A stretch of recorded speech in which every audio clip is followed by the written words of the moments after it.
जो करता था बीवी के जूते साफ, उससे दिल्ली, दुबई, लाहौर, लंदन, कोलकाता, कराची का सबसे बड़ा गुंडा क्यों डरता है? बड़ा पाव के नहीं होते थे 20 रुपए जिस घर जमाई के पास, वो 20 करोड़ की डील चुटकियों में कैसे कर लेता है? झोला लेकर राशन पानी लेने निकले अभिनव नाम के उस गरीब फटीचर को आखिर क्यों लेने आया हेलीकॉप्टर? ये सब जानने के लिए दुनिया में हजारों लोग खर्च रहे हैं पैसे, लेकिन आप जान सकते हैं फ्री में ये सच, सिर्फ ये वीडियो देखकर।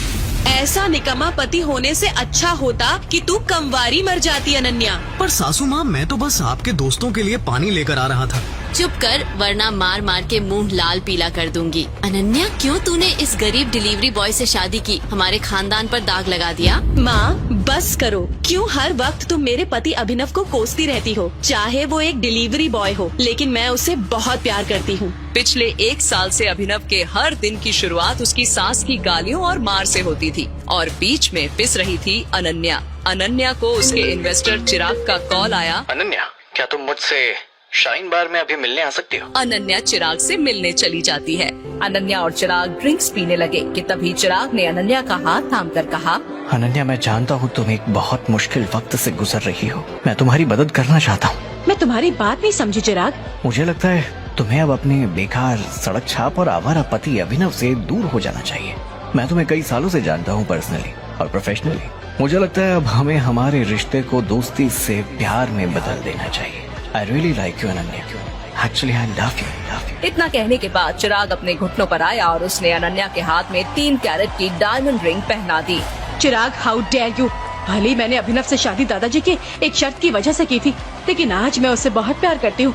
मुझे इन सब में कोई इंटरेस्ट नहीं है। मैं प्रपोजल एक्सेप्ट नहीं कर सकती। अनन्या, ऐसी कौन सी शर्त है? और मुझसे शादी करना तुम्हारे लिए बहुत फायदेमंद साबित हो सकता है। कब तक एक डिलीवरी बॉय के साथ रहोगी?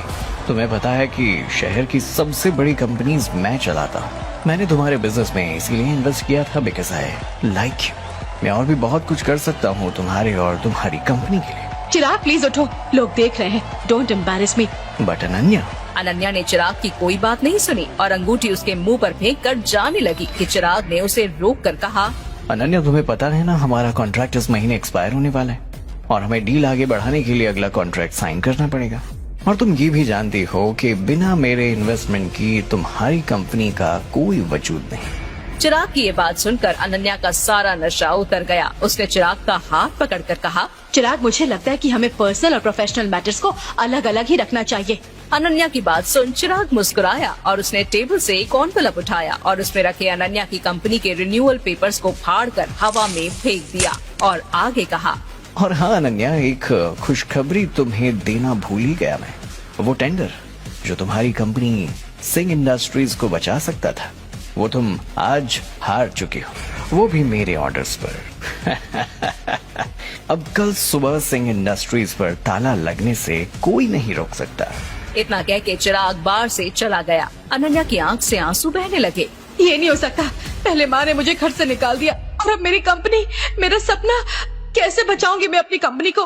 क्या बचा पाएगी अनन्या अपनी कंपनी सिंह इंडस्ट्रीज को? अपने दादाजी की कौन सी शर्त ने बांध दिया अनन्या को अभिनव के साथ? मिलेंगे सभी जवाब बस कुछ ही देर में। अनन्या अकेले बार में बैठकर ये सब सोच रही थी कि उसे एक कॉल आया। सामने किसी ने एक रौबदार आवाज में कहा, अनन्या जी से बात हो रही है। This is Ananya. Who is this? Ananya ji, हम आपसे मिलना चाहते हैं। कौन बात कर रहा है? मैं कौन बोल रहा हूँ इससे ज्यादा दिलचस्पी आपकी इसमें होनी चाहिए कि मैं क्या बोल रहा हूँ। अनन्या जी, मैं जानता हूँ कि आपके पार्टनर चिराग ने इन्वेस्टमेंट देने से मना कर दिया और मैं ये भी जानता हूँ कि अब सिंह इंडस्ट्रीज रोड पे आ चुकी है, इसलिए एक ऑफर दे रहा हूँ, ध्यान से सुनिए।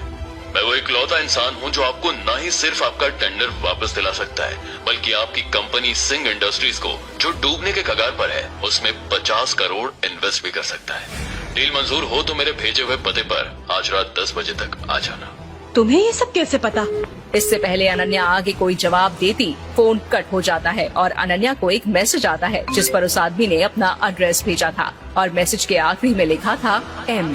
अपनी कंपनी को बचाने की भूख में अनन्या उस शख्स से मिलने का फैसला करती है। अनन्या अभिनव को वो एड्रेस भेजती है और कुछ ही देर में दोनों उस जगह पर पहुंच जाते हैं। अनन्या और अभिनव जब उस पते पर पहुंचे तो उन्हें वहां सालों पुरानी खंडहर जैसी इमारत दिखी, जिस पर सीलन लगी थी। खिड़कियों के कांच टूटे हुए थे और उस पर गोलियों के निशान थे। खंडहर के बाहर 2 हट्टे-कट्टे आदमी खड़े थे, जिनके हाथ में 2 बंदूकें थी। ये सब देखकर अभिनव ने चिंता से अनन्या को कहा, अनन्या, ये कैसी जगह है? कौन सा इन्वेस्टर ऐसी जगह पर बुलाता है? हमें वापस चलना चाहिए। अभिनव, अब ये एम वाला शख्स ही मेरी आखिरी उम्मीद है। जैसे ही अनन्या और अभिनव गाड़ी से निकले, 2 नकाबपोश आदमी अनन्या और अभिनव को पीछे से जकड़ लेते हैं और उनकी आंखों पर काली पट्टी और हाथ बांध देते हैं। कौन हो तुम लोग? हमें बांध क्यों रहे हो? क्या कर रहे हो? छोड़ो हमें। एक आवाज भी निकाली ना तो सारी की सारी गोलियां भेजे में घुसा दूंगा। चुपचाप आगे चलते रहो। अभिनव और अनन्या उस आदमी के कहने पर आगे बढ़ने लगे। कुछ मिनट चलने के बाद उस आदमी ने एक दूसरे आदमी से कहा, मोंटी भैया, वो टेंडर वाली लड़की आ गई है मिलने। उसके जवाब में एक रौबदार आवाज आई। दोनों की पट्टियां खोल दो। ये आवाज उसी आदमी मोंटी की थी जिसने अनन्या से फोन पर बात की थी। पट्टी उतरने के बाद अनन्या और अभिनव ने जब आसपास देखा तो उनके होश उड़ गए। पूरे कमरे में सिगरेट, शराब और बारूद की गंध आ रही थी। दीवारों पर गंदगी, खून के छींटे और पुरानी बंदूकें टंगी हैं। एक कोने में 5-6 आदमी जुए की टेबल पर नोटों की गड्डियां फेंकते जा रहे थे। पास ही में एक आदमी को जमीन पर घसीटा जा रहा था। उसका चेहरा खून से लथपथ था और 2 आदमी उसे मार मार के अधमरा कर चुके थे। अब बता, माल कहाँ है? बोल, वरना तेरे साथ साथ तेरे पूरे परिवार को उड़ा दूंगा। जुआ खेल रहे आदमियों ने अनन्या को सर से पांव तक घूरा, फिर आंखों में हैवानियत लेके बोले, कयामत सिर्फ सुना था, आज तो उसे आंखों के सामने देख लिया, और वो भी हिल्स में। अनन्या ऐसी गंदी गलीज बातें सुनकर डरने लगी थी। उसे लगने लगा था कि शायद यहाँ आना उसकी एक गलती हो सकती है। अनन्या की नजर सामने कुर्सी पर बैठे मोंटी पर गई। मोंटी के गले में मोटी सोने की चेन थी, हाथ में चमकती राइफल थी और आंखों से खौफ और हैवानियत झलक रही थी। मोंटी को देखकर अनन्या ने डरते हुए कहा, हमें इस तरह अंदर लाने की क्या वजह थी जब आपने खुद मुझे यहाँ बुलाया था? माफ कीजिएगा अनन्या जी, लेकिन हमारे दुश्मन बहुत हैं, तो हर वक्त चौकन्ना रहना पड़ता है। उसके बाद मोंटी ने अनन्या और अभिनव को अपने सामने बैठने के लिए कहा और खुद बीड़ी के लंबे लंबे कश लेने लगा। मोंटी ने अनन्या के सामने एक कॉन्ट्रैक्ट रखा और नोटों की गड्डी भी। ये लीजिए अनन्या जी, हमने अपना वादा पूरा किया। 50 करोड़ का कॉन्ट्रैक्ट और एडवांस मैंने साइन कर दिए। अब आपकी बारी। कॉन्ट्रैक्ट को देखकर अनन्या के चेहरे पर चमक आ गई। उसे लगा मानो अब वो अपने बिजनेस को बचा सकती है। Thank you so much Monty ji, मेरे बिजनेस में इन्वेस्ट करने के लिए। हमारी कंपनी आपकी एक भी पैसे को बर्बाद नहीं होने देगी। इतना कहने के बाद अनन्या जैसे ही टेबल पर से कॉन्ट्रैक्ट उठाने को उठी, मोंटी ने कॉन्ट्रैक्ट अपनी तरफ खींचकर कहा, कॉन्ट्रैक्ट पर साइन करने से पहले मेरी एक शर्त है। क्या? आपको इस कॉन्ट्रैक्ट के बदले मुझे कुछ देना होगा। ये बात सुनकर अनन्या और अभिनव एक दूसरे की शक्ल देखने लगे। अनन्या ने घबराते हुए आगे पूछा, कहिए ना, क्या चाहिए आपको? आप चाहो तो मेरी कंपनी के कुछ शेयर्स ले सकते हैं। मुझे तुम्हारी एक रात चाहिए। मुझे तुम्हारी एक रात चाहिए। ऐसे शब्द मोंटी के मुंह से सुनकर अनन्या की सिट्टी पिट्टी गुम हो गई और वहीं अभिनव की आंखों में खून आ गया। उसने आव देखा न ताव और सामने बैठे मोंटी को जोर का मुक्का जड़ दिया। अभिनव के मुक्के से मोंटी जमीन पर जा गिरा और उसके मुंह से खून निकलने लगा। तेरी इतनी जरूरत कि तूने मेरी बीवी के बारे में इतनी घटिया बात बोली? मैं तुझे जान से मार दूंगा। अभिनव का ये रूप देखकर अनन्या की आंखें फटी की फटी रह गईं। मोंटी पलटकर अभिनव का कॉलर पकड़ता है और उसे दीवार की तरफ फेंक देता है। मोंटी के गुंडे अभिनव को पकड़कर बुरी तरह घसीटते हुए कुर्सी पर बिठाते हैं। अभिनव को पीछे से बांध दिया जाता है और फिर मोंटी के गुंडे एक एक करके अभिनव के शरीर पर लातों और घूंसों से वार करना शुरू कर देते हैं। नहीं, छोड़ दो मेरे अभिनव को, प्लीज मत मारो उसे, हमें जाने दो मोंटी प्लीज। अभिनव का पूरा शरीर खून से सन चुका था। अभिनव को मार मार कर मोंटी के गुंडों ने अधमरा कर दिया था। मोंटी अभिनव के पास आया और उसके बाल खींचकर कहा, तुझे क्या लगा तू मुझ पर हाथ उठाकर यहाँ से वापस अपने दोनों पैरों पर चला जाएगा? ये मोंटी का जंगल है, यहाँ सिर्फ उसी का राज चलता है।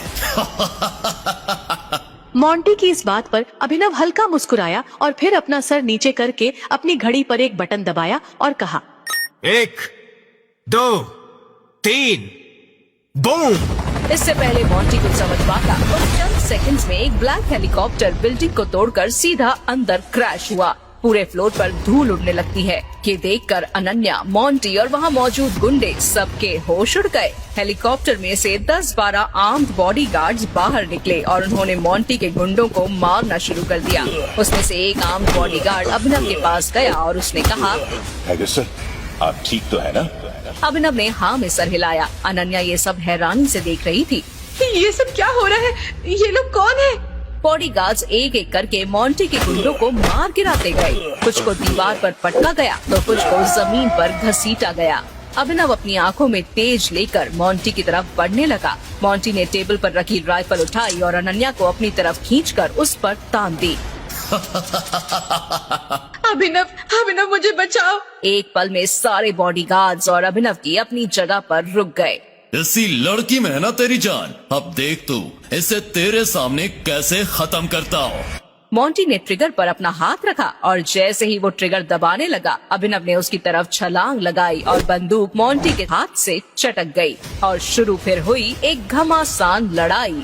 मोंटी ने एक मुक्का मारा और अभिनव मुंह के बल गिरा। अभिनव ने हिम्मत जुटाई और फिर उठा। उसने मोंटी का गला पकड़ा और घसीटते हुए कुछ दूर ले गया और वहाँ से सीधा लोहे की मेज पर पटक दिया।